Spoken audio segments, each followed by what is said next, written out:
Good morning, students. How are you? Today's topic is management. बेटा आज का हमारा टॉपिक मैनेजमेंट का है और हम मैनेजमेंट के बेटा लॉन्ग आंसर क्वेश्चन करेंगे। इसमें बेटा जो केस हिस्ट्री दी हुई है वो केस हिस्ट्री क्या है? आदर्शशिला विद्यालय believe in holistic development of students and encouraging team building through a mix of curricular, co-curricular and sports activity. On its founders' day, a stage performance had to be put up. A committee of 10 prefects was constituted to plan different aspects of the function. They are decided to use recycled paper for decoration. As there was a spirit of unity and harmony, and all members supported each other with mutual trust and belongingness. The program was systematically planned and executed. Arvind, one of the prefects, realized that unknowingly the group had applied one of the principles of management while planning and executing the program. He was so inspired by the success of the function that he asked his father to apply the same principle in his business. His father replied that he was already using this principle. अब बेटा ये case history है। इस case history में बेटा question number 1 पूछ रहा है, state any 3 features of management highlighted in the above paragraph.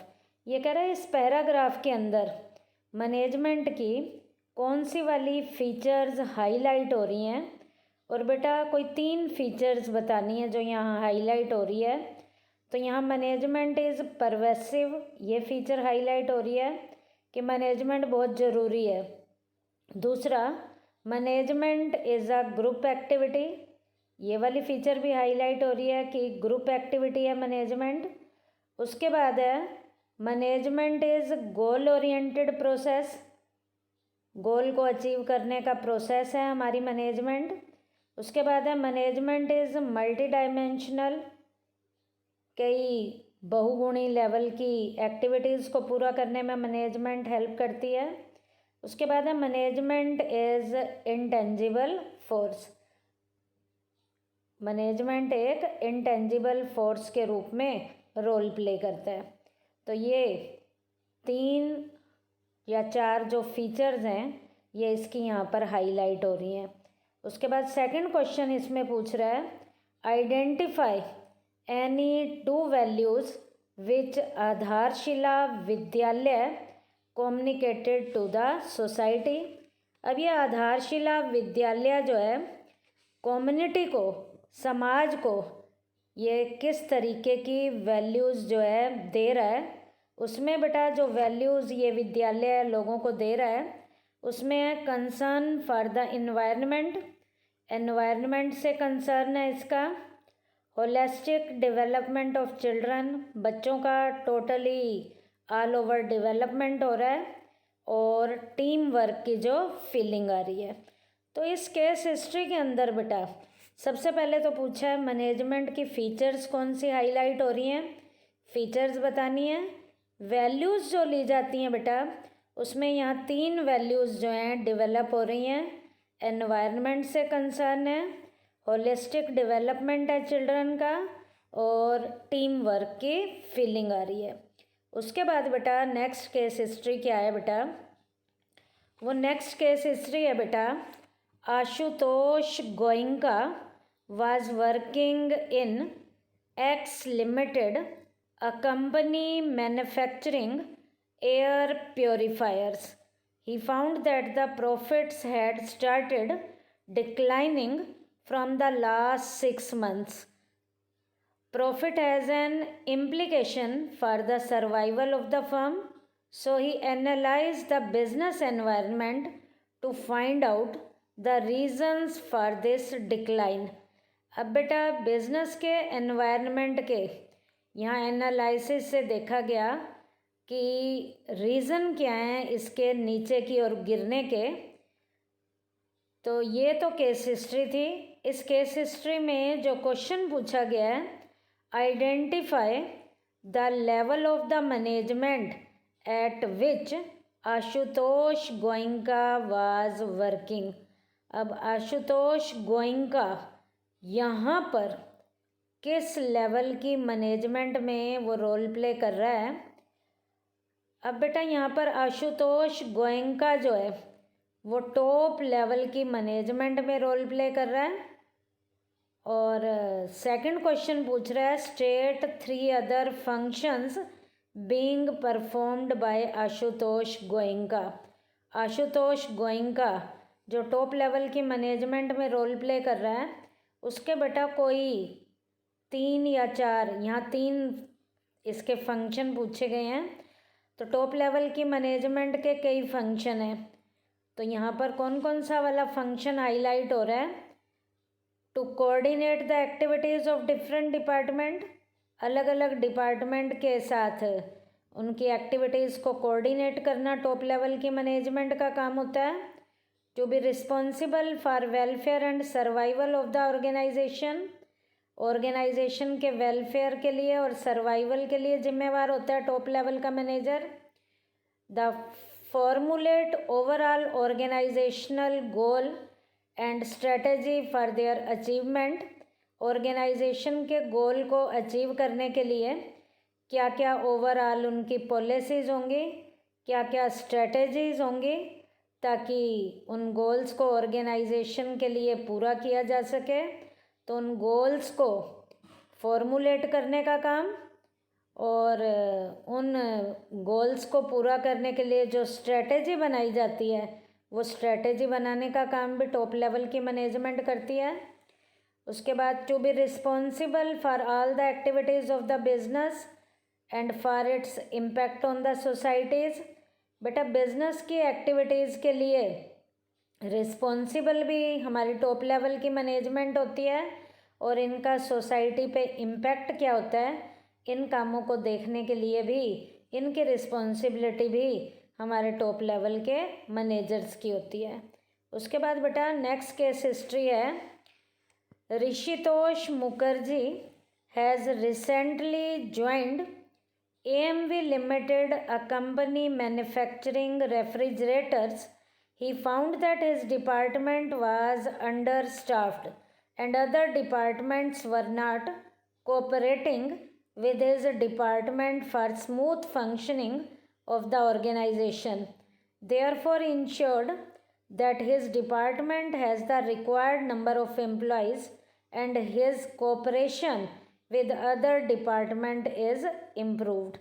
अब बेटा इस केस हिस्ट्री में क्वेश्चन क्या पूछ रहा है, identify the level at which Rishitosh Mukherjee was working.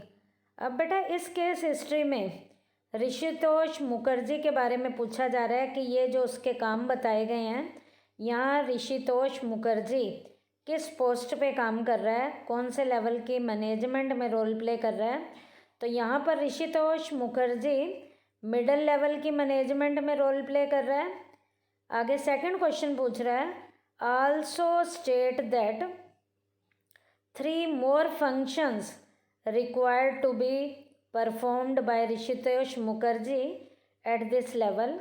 इस लेवल पे ऋषितोष मुखर्जी कौन कौन से फंक्शंस जो है परफॉर्म करेगा। उसमें उसका पहला फंक्शन है interpret the policies framed by the top management. Top manager, top level के मैनेजर जो पॉलिसीज़ बनाते हैं, उन पॉलिसीज़ को मिडिल लेवल के मैनेजर इंटरप्रेट करते हैं, लागू करते हैं। सेकंड उसका काम है to ensure that their department has the necessary personal. अब वो देखेगा उसके डिपार्टमेंट में जितने लोगों की ज़रूरत है उतने लोग उस डिपार्टमेंट में हैं या नहीं हैं, उसको भी इंश्योर करने का काम मिडिल लेवल की मैनेजमेंट का होता है। To assign necessary duties and responsibility to the employ of the respective department for implementation of the plan. Department में जो लोग काम कर रहे हैं उन्हें उनकी ज़रूरी ड्यूटीज़ देना उन्हें उनकी रिस्पॉन्सिबिलिटीज़ देना ताकि प्लान जो बनाए गए हैं उन प्लान को इम्प्लीमेंट किया जा सके। ये वाला काम भी मिडल लेवल की मैनेजमेंट का है, तो मिडल लेवल की मैनेजमेंट ये काम भी करेगी। उसके बाद है to motivate employees of their respective department to achieve the desire objective. Desire level के ऑब्जेक्टिव को पूरा करने के लिए मिडल लेवल के जो मैनेजर हैं वो एम्प्लॉयज़ को मोटिवेशन देने का काम भी करते हैं। उसके बाद मिडल लेवल के मैनेजमेंट का एक और काम भी है, क्या? To cooperate with the department for smooth functioning for the organisation. उसके ऑर्गेनाइजेशन की जो फंक्शनिंग है वो प्रॉपर तरीके से, सही तरीके से चलती रहे, इसके लिए डिपार्टमेंट के बीच में कोऑपरेट बनाए रखने का काम भी हमारा मिडल लेवल का मैनेजर करता है। उसके बाद बेटा नेक्स्ट क्वेश्चन है, नेक्स्ट केस हिस्ट्री है। Mega limited was manufacturing water heaters. In the first year of its operation the revenue earned by the company was just sufficient to meet its cost. To increase the revenue, the company analyzed the reason of less revenue. After analyzes the company, अब बेटा इस case history में question क्या put किए गए हैं, और question है to reduce the labor cost by shifting the manufacturing unit to a backward area where labor was available at a very low rate. अब ये कह रहा है बेटा लेबर कोस्ट को शिफ्ट किया गया है, कहाँ से? मैन्युफैक्चरिंग यूनिट से बैकवर्ड एरिया की तरफ, ताकि बैकवर्ड एरिया में इजीली लेवल पे हमें लो रेट पे लेबर अवेलेबल हो जाती है। और क्या किया गया है? To start manufacturing solar water heater and reduce the production of electric water heaters slowly. This will not only help in covering the risk but also help in meeting other objective too. अब बेटा solar water heater को बनाना शुरू किया गया है, किसकी जगह? Electronic water heater की जगह, ताकि रिस्क को प्रॉपर तरीके से कवर किया जाए और यूनिट के ऑब्जेक्टिव को टाइम पे पूरा किया जाए। अब बेटा ये दो काम किए गए हैं, तो इसकी क्वेश्चनिंग जो पूछी गई है, identify and explain the objective of management discussed above. अब बेटा यहाँ पर मैनेजमेंट का कौन सा वाला ऑब्जेक्टिव यहाँ डिस्कस किया गया है? तो बेटा यहाँ पर मैनेजमेंट का ऑर्गेनाइजेशनल लेवल का ऑब्जेक्टिव कवर किया गया है, तो हम लिखेंगे the objective of the management that is being discussed here is organisational objective. क्यों बेटा? कॉस्ट को कम करने की कोशिश की गई है, खर्चों को कम लाने की कोशिश की गई है, और जितनी ज़्यादा कॉस्ट कम करेंगे उतने ही प्रॉफिट हमारे क्या होंगे? ज़्यादा। तो प्रॉफिट, ग्रोथ, सर्वाइवल, ये बेटा हमारे ऑर्गेनाइजेशनल लेवल के ऑब्जेक्टिव थे जो यहाँ पर डिस्कस हुए हैं। सेकंड क्वेश्चन ये पूछ रहा है, state any two values which the company wanted to communicate to the society. अब बेटा इस केस हिस्ट्री के ज़रिए कौन कौन सी कंपनी के द्वारा वैल्यूज़ जो हैं सोसाइटी के लिए एस्टेब्लिश हुई हैं, वो वैल्यूज़ क्या हैं? तो पहली वैल्यू जो यहाँ पर सोसाइटी के लिए यहाँ पर देखने को मिली है वो है promotion of employment in backward area. Backward area के लोगों को जॉब की अपॉर्चुनिटी यहाँ पर प्रोवाइड कराई जाएंगी जब भी कोई यूनिट लगाई जाती है। दूसरा, adaptation of environment friendly methods of production को प्रॉपर तरीके से करने के लिए एनवायरनमेंट फ्रेंडली यहाँ पर तरीक़ों का भी क्या किया गया है? यूज़ किया गया है। अब नेक्स्ट केस हिस्ट्री है, नेक्स्ट क्वेश्चन है XYZ Power Limited set up a factory for manufacturing solar lanterns in a remote village as there was no reliable supply of electricity in rural areas. The revenue earned by the company was sufficient to cover the cost and the risk. The demand of lanterns was increasing day by day, so the company decided to increase production to generate higher sale. For this, they decided to employ people from the nearby villages as very few job opportunities were available in that area. The company also decided to open schools and crèches for the children of its employee. अब बेटा ये case history दी गई है, इस case history के question क्या क्या हैं? क्वेश्चन नंबर 1 है identify and explain the objective of management discussed above. अब बेटा इस केस हिस्ट्री में मैनेजमेंट का कौन सा वाला ऑब्जेक्टिव यहाँ पर हमारा हाईलाइट हो रहा है? तो यहाँ बेटा ऑब्जेक्टिव जो हाईलाइट हो रहा है वो सोशल लेवल का ऑब्जेक्टिव हाईलाइट हो रहा है। तो हम क्या लिखेंगे? Social objectives have been discussed in the given situation. The social objective of an organisation basically involved creation of benefit and development of the society.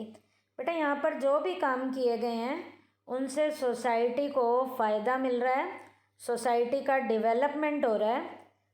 और वो कौन कौन से कारण हैं जिससे सोसाइटी का डेवलपमेंट हो रहा है? वो पॉइंट थे आपके बेटा, producing environment friendly product such as solar lanterns, setting up a factory of solar lanterns in order to provide electricity in rural areas, providing employment opportunity to the needy, developing schools and crèches for children in rural area। तो बेटा ये सारे जो point यहाँ पर बताए गए हैं उन पॉइंट से बेटा यहाँ पर सोसाइटी का सोशल लेवल का डेवलपमेंट हो रहा है। तो यहाँ पर सोशल लेवल के मैनेजमेंट के ऑब्जेक्टिव हमारे क्या हो रहे हैं? पूरे हो रहे हैं। सेकंड क्वेश्चन ये पूछ रहा है state any 2 values which the company wanted to communicate to the society. अब बेटा यहाँ पर इस केस हिस्ट्री में सोसाइटी के लिए कौन कौन सी वैल्यूज़ कम्युनिकेट हो रही हैं? उनमें जो सोसाइटी के लिए वैल्यूज़ कम्युनिकेट हो रही हैं उसमें पहला है promoting the development of the village and rural area. Rural area का और विलेज का प्रॉपर तरीके से डेवलपमेंट हो रहा है। Second, creating employment opportunity for the needy and developing schools in order to benefit the society.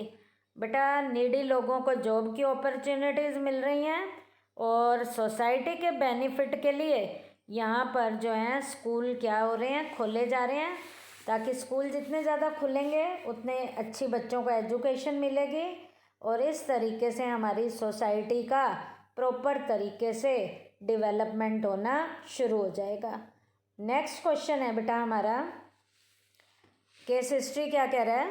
Aman, Ahmed and Ali are partners in a firm engaged in the 10 distribution of dairy products in Maharashtra state.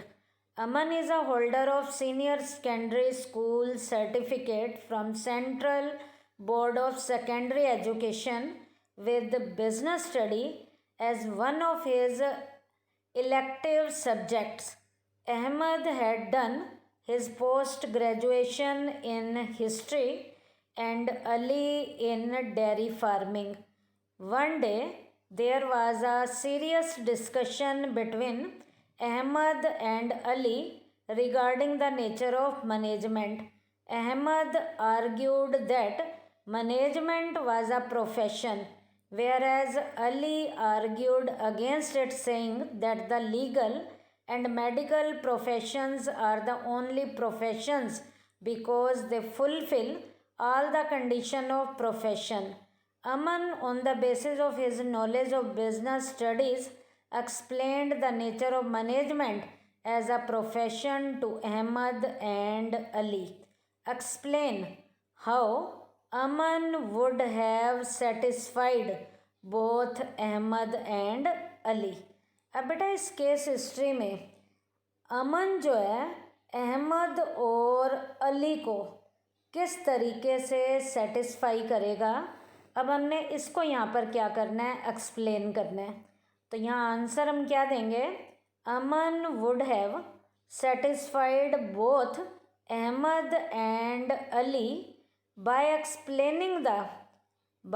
explaining the features of management as a profession. अब यहाँ पर management की profession के रूप में जो features होंगी उन फीचर्स को एक्सप्लेन यहाँ पर करके वो सेटिस्फाई करेगा। और यहाँ पर जो फीचर्स वो बताएगा, जिसमें पहली फीचर है well defined of body of knowledge, उसे एक्सप्लेन करेगा। रिस्ट्रिक्टेड लेवल की एंट्री को एक्सप्लेन करेगा। प्रोफेशनल एसोसिएशन को एक्सप्लेन करेगा। एथिकल कोड ऑफ कंडक्ट को और सर्विस मोटिव को। अब इनको एक्सप्लेन करने के बाद वो क्या कहेगा, the above discussion shows that management does not satisfy all the criteria of a profession, though the above mentioned discussion Aman would have able to satisfy both Ahmad and Ali by making them understand that management is a profession but not a full-fledged or a true profession. Management बेटा profession के रूप में है तो सही, लेकिन management पूरी तरह से आज प्रोफेशन में नहीं आया। क्यों नहीं आया बेटा, इसके जो पॉइंट हैं वो एक्सप्लेन करने हैं, जिसमें well defined body of knowledge को, तो यहाँ पर बेटा प्रोफेशन में भी ये क्वालिटी होती है और मैनेजमेंट में भी होती है। उसके बाद है रिस्ट्रिक्टेड एंट्री। रिस्ट्रिक्टेड एंट्री का क्या मतलब है, हर एक इस फील्ड में नहीं जा सकता, इस फील्ड में जाने के लिए रिस्ट्रिक्शन लगी हुई होती है। प्रोफेशनल लेवल की एसोसिएशन बनी हुई है जिनके रूल्स अप्लाई होते हैं। उसके बाद एथिकल लेवल का कोड ऑफ कंडक्ट है, सर्विस लेवल के मोटिव हैं। तो बेटा इन पॉइंट्स में मैनेजमेंट के ये पॉइंट प्रोफेशन पे पूरी तरह से अप्लाई नहीं होते, तो मैनेजमेंट को बेटा यहाँ फुल फ्लेज प्रोफेशन की कैटेगरी में काउंट नहीं किया जाता। तो बेटा आज हमने जो टॉपिक किया है वो मैनेजमेंट के बेटा हमने लॉन्ग आंसर के क्वेश्चंस किए हैं। और लॉन्ग आंसर के क्वेश्चन में जो हमने टॉपिक यहाँ पर कवर किए हैं, एक तो बेटा हमने टॉपिक कवर किया है मैनेजमेंट की फीचर्स का, उसके बाद मैनेजमेंट के लेवल लिए हमने, उसके बाद बेटा हमने क्वेश्चन लिया है कि प्रोफेशन मैनेजर के ऊपर अप्लाई होता है या नहीं होता है, कि ये लिया है। तो ये कुछ क्वेश्चंस हमने केस हिस्ट्री के डिस्कस किए हैं। थैंक यू बेटा।